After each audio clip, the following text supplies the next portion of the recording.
The following is a project of our nonprofit newsroom. Support Midcoast Morning and local journalism today at chly.ca/donate. Local news doesn't survive without local support.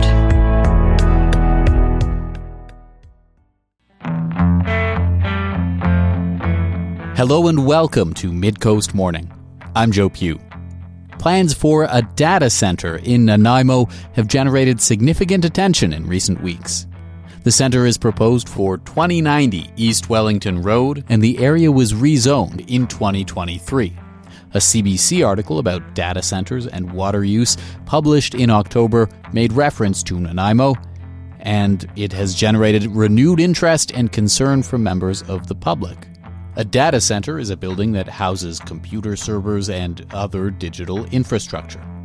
There are different types of data centers with different resource requirements. The company looking to build the center in Nanaimo was incorporated in Ontario in 2020.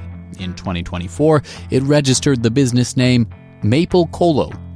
The website for Maple Colo describes it as a leader in Canadian data centers which specializes in quantum-safe co-location and symmetric key distribution via dHKarchitects technology.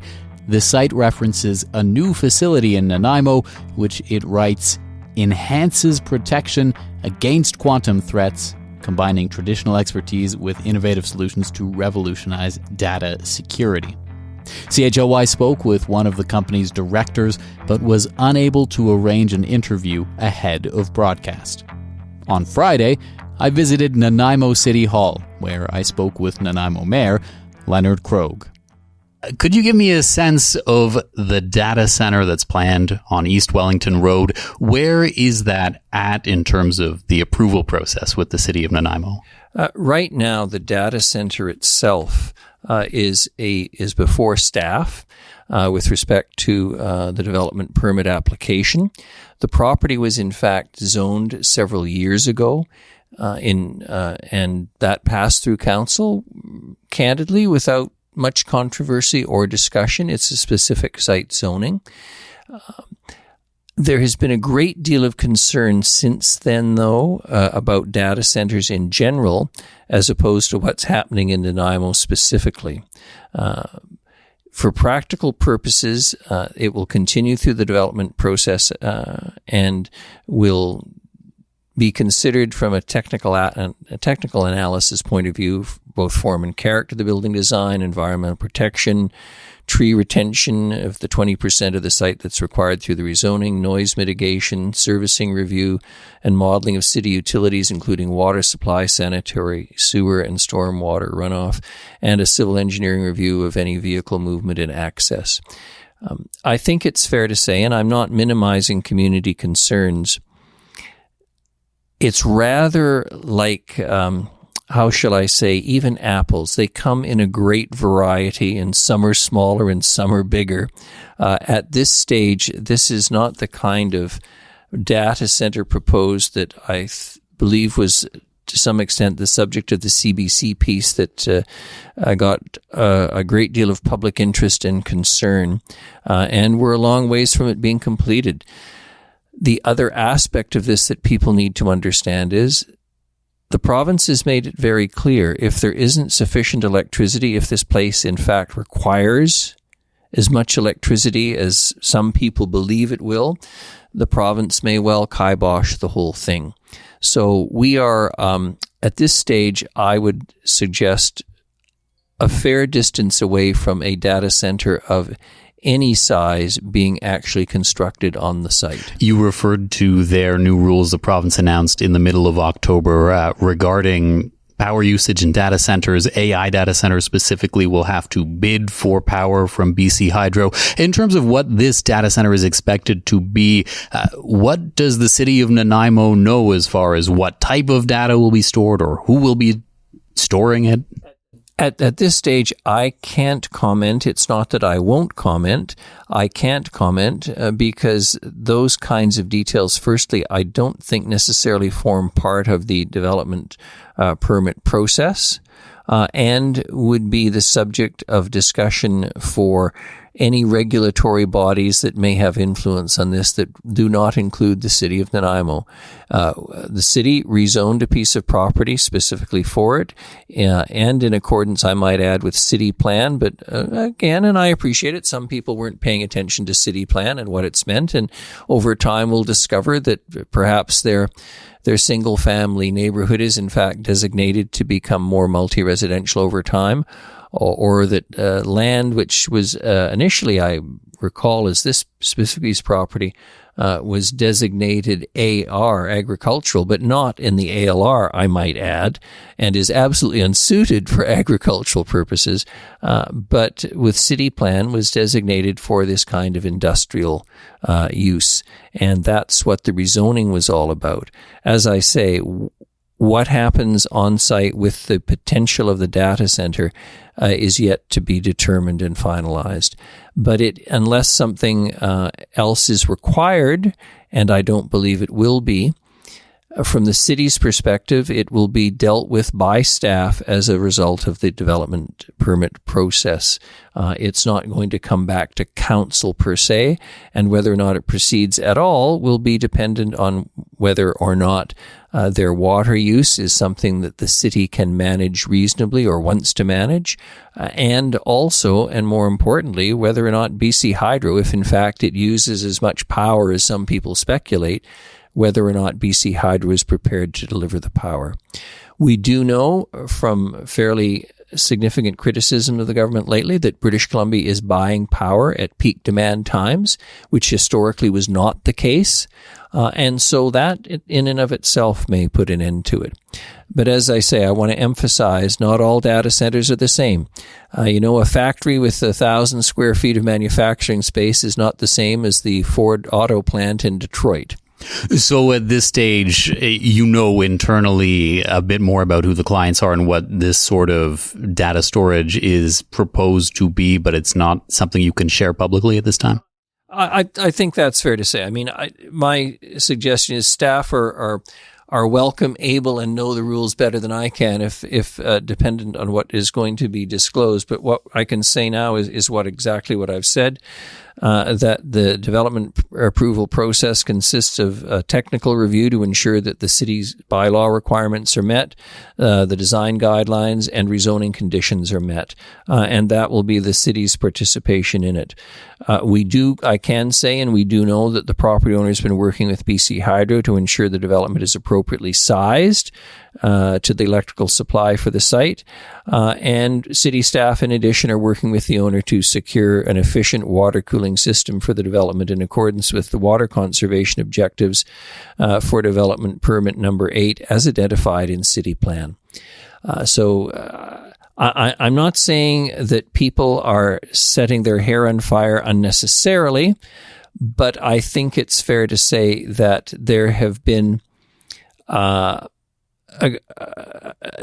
a great deal of energy expended in a bit of panic that was probably unnecessary. Is there anything you can share about who is proposing to build the data center? Is that numbered company 277902 Ontario Inc.? Is there anything you know about the company? Again, it's not that I won't, it's that I can't share that stuff. It's the same. Look, there are provisions, provincial regulation where you have to disclose the directors of your corporation and who's the beneficial owner of land, etc. There are all sorts of provisions like that have candidly nothing to do with the city. You also addressed the fact that some of the concerns have been about potential water usage with data centers in general. Is that something that's in the city's wheelhouse to monitor and respond to if it comes up and becomes an issue? Absolutely. As I say, we've been working with the owner to secure a water cooling system for the development in accordance with the water conservation objectives for city plan. It may be that they will require a level of water that we can't and won't provide. But again, I rather doubt that. This is not that large a site. And it is not that, my understanding is it's not that significant a data center. The proposal is to do it in phases. The first phase would have a footprint of 900 square meters, with a total build out for 18,000 square meters. Do you have a sense, some of the dialogue as well on this as kind of a general issue has been about jobs? Do you have a sense of how many of those might be created or brought to the community? That will depend on how fast they build it out. And whether it proceeds at all. I can't tell you the number of precise jobs. I mean, those are economic decisions. Let me put it this way. When Sears proposed to take over retail space at the North Nanaimo Town Centre, I don't think the city was questioning how many clerks, custodians, managers, etc. would be involved, and the same applies here. That is basically something that is up to the proponent, and whether or not they have the jobs or not. A few years ago we had the cannabis facility out at Duke Point that employed a great range of people, and sadly is all gone. This will provide employment, I hope, in as many people as it possibly can. I think what everyone needs to remind themselves, though, data centers are part of the future. They're part of AI. Having attended the Van Cortlandt Economic Summit the last few days for much of the time, these centers are going to become, I suspect, much more prevalent and will reflect dramatic changes in our economy. But we're going to, much like the Industrial Revolution, going to have to get used to them. Industries, factories came about with the change with the Industrial Revolution, and this is a very new world that we are facing, and it behooves Canada as a nation to make sure we get out front. And frankly, from my perspective, having spent the time listening as I did at the VAIA conference this past week, it behooves us to ensure that we can either regulate and control and consider the public interest overall and secure benefits from what is a very profound change in how people do business. One of my counselors recently remarked that they were in San Francisco, I believe it was, and somebody spoke to the concept of how many vehicles are driverless now and how rapidly that is changing. So our whole taxi industry will face a dramatic change, and that's just one very simple, concrete example. You mentioned there data centers can be connected to AI. Not all data centers are necessarily AI. Do you know, even just on a high-level detail, is this one proposed to be? I don't know, but it would not surprise me potentially. What I do know is that everyone, including those of us who are technologically rather useless, and I admit that frequently as a two-fingered typist, for example, that we're all tied to our electronic devices. As I've quoted on your show before, I'm sure many times, as Pogo said, we have met the enemy and he is us. People want to reduce the carbon footprint in society, but everybody drives their car to the meeting to attend to protest it. We use electronic devices without even thinking about it. We make consumer decisions every day that impact on our society, and using in an unnecessary amount of time, so to speak, electronic devices, Googling, searching, whatever we're doing, exchanging information, Facebooking, we're all contributing to this. And I'm not diffusing the responsibility in such a way as that no one has to be responsible, but I think we need to be conscious of it. And a data center reflects what we do every day in our daily lives. You shared that barring some unforeseen variants or something like that, this isn't going to come up before City Council again as a political decision point. It's contingent on staff approval for a development permit is where this is at. Do you have any idea of what the timeline on that might be? I can't give you a timeline. It may take some time. And keep in mind also that many times council rezones property, development permit applications are taken out, and it dies in process. Lack of financing, changed marketplace, different business decisions made by owners. Nothing is certain. I mean, I'm still waiting for a lovely development that was going to occur in this corner of Cypress and Terminal Avenue, which was where my wife and I first lived when we returned to town back in 79. It included a lovely coffee shop and a proposed apartment complex above it. Property's been back on the market now for many, many years. I think council made that decision before COVID. So I use that as a concrete example of how things may be approved and a rezoning approved, but in fact nothing develops or occurs. You've mentioned a couple of times in this interview so far different aspects of maybe community response that has come out a little more strongly perhaps lately. Is there anything directly you would like to take this opportunity to address when it comes to community concerns? I think people need to recognize that what they get on social media may even be absolutely true and accurate, but it's true and accurate for another community, for another proposal, for another project, for one that is already operating and maybe being managed poorly. But that doesn't mean it's going to be repeated here in Nanaimo either as to scale, size, operation, impact, etc. When people hear or even read news stories about other places where maybe there have been data centers from, say, for example, big companies and things have gone sort of south as regards water usage, and they hear that there's a data center in their own community, but they're not going to find out, who is running it or how it will work or what it will be until possibly it already exists. So what would you say to people who are concerned in that situation? I would say, look, we have a professional staff that is looking out for the public interest, and this project was approved with certain requirements that were only secured by legal agreement, and the city staff will look out for the public interest, just as BC Hydro will look out for the public interest in terms of the provision of electricity, and we will look out for the public interest in terms of the provision of water.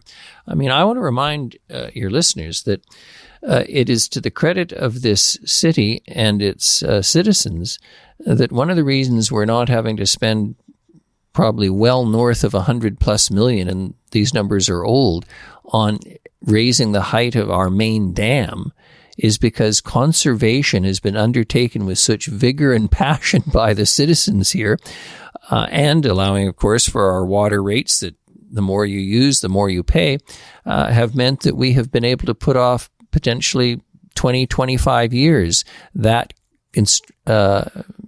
addition to the dam, which would otherwise have been the case. We're using less water per capita now than we were, I think, a decade or two ago.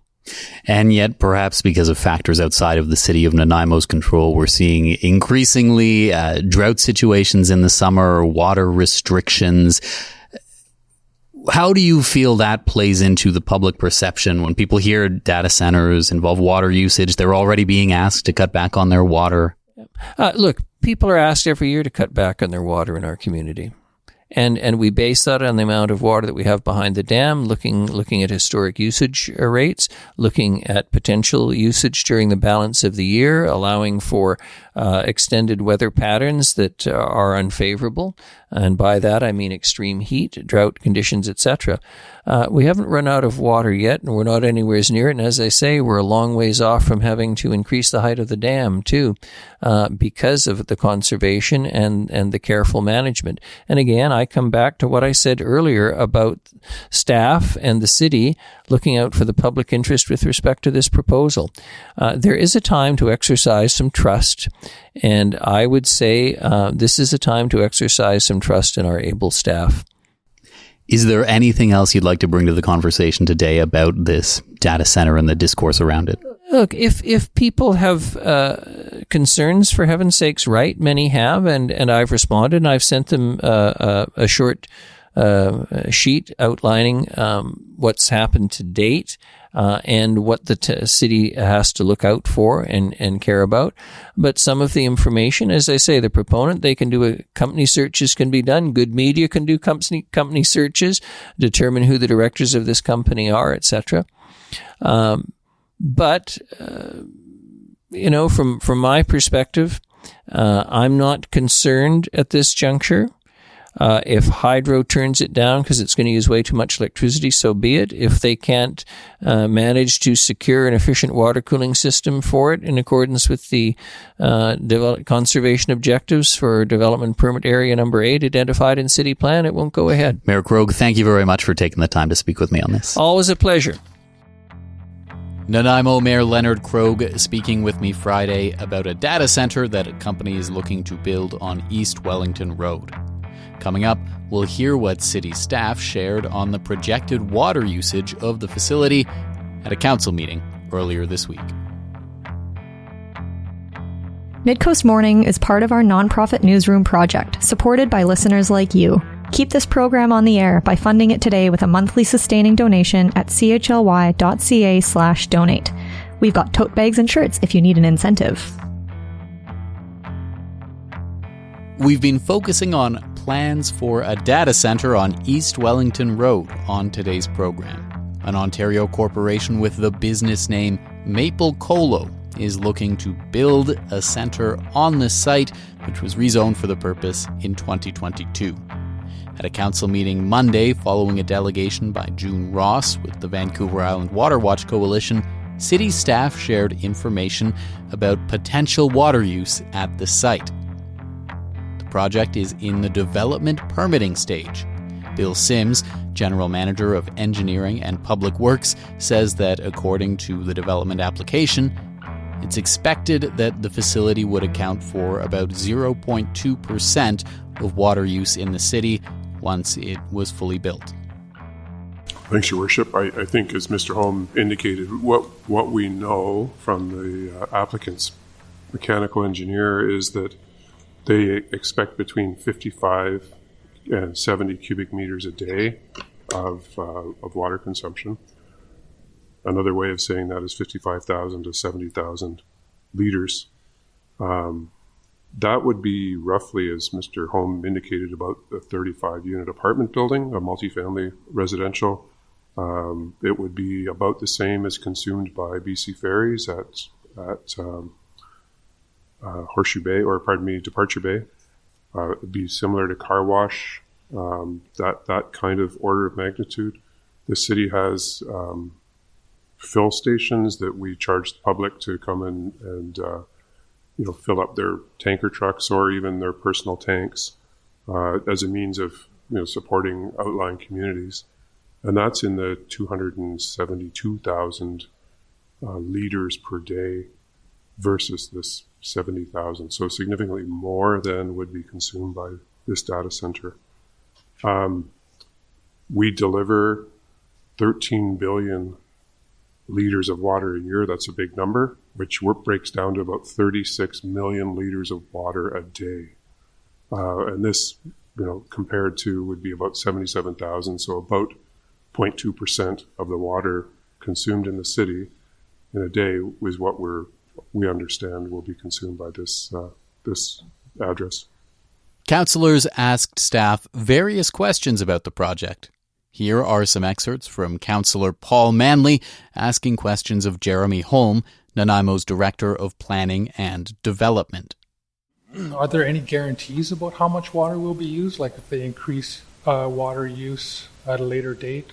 Do we have any checks and balances on how we do this? This is what we're working through right now through the development permit to secure the water consumption for the facility. The city hasn't provided any incentives for this. The city's not involved in this project at all. We're not storing data there. It's basically a business that's come to town that's seeking zoning and a development permit. Through Your Worship, yeah, that's correct. It's not. There's no contractual arrangement between the city and the company. We're going through a development approval review process for a business proposal.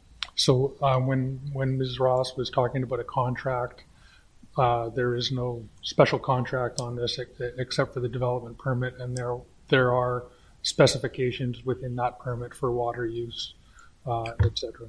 That's right. Through your worship, that's correct. Okay, thank you. Nanaimo CAO Dale Lindsay said during the meeting that the city has been deliberate about water conservation for decades. Listening to this conversation, I think it's important to reflect upon that this council, past councils, and the community has been very deliberate, very planful about protecting for water, our water resources here for decades. I mean, this community had a really difficult discussion back in the 80s about water metering.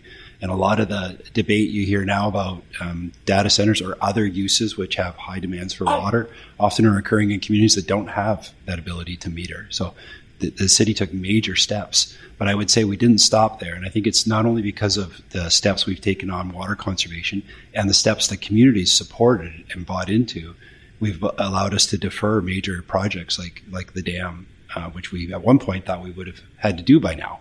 So we've been able to, with the support of the community, push that out further, which all of that is good. But I would say it hasn't stopped. I mean, and you heard